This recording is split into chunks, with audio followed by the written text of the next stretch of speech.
శ్రీ గురుభ్యో నమః. శ్రీమన్మహాగణాధిపతయ నమః. సమర్థ సద్గురు సాయినాథాయ నమః. ఇది చాలా పవిత్రమైనటువంటి కార్తీక మాసము. కార్తీక మాసం అంటేనే హరిహరులకు ఇష్టమైనటువంటి మాసము.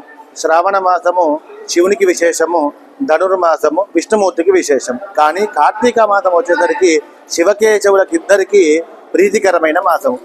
అందున ఈరోజు కార్తీక పౌర్ణమి. కార్తీక పౌర్ణమిని తులామాసమని, దేవదీపావళి అని అంటారు. మనం దీపావళి ఆశ్వీజ బహుళ చతుర్దశి అమావాస్య నాడు చేసుకుంటాము. కానీ దేవతలకు ఈరోజు దీపావళిగా ఆచరించుకుంటారు.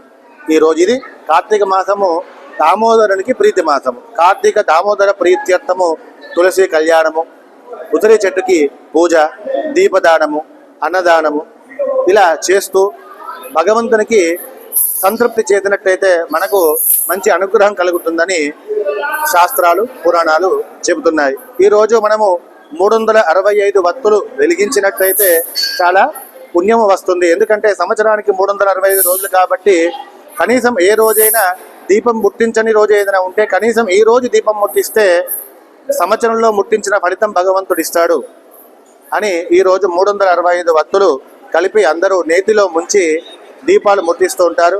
అదేవిధంగా దీపదానం అని కార్తీక దామోదర ప్రీత్యర్థం దీపదానం కూడా ఇస్తూ ఉంటారు.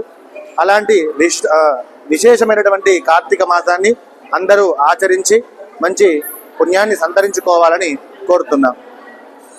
సమర్థ సద్గురు సాయినాథాయ నమః. శ్రీ గురు దత్తాత్రేయ పరబ్రహ్మణే నమః.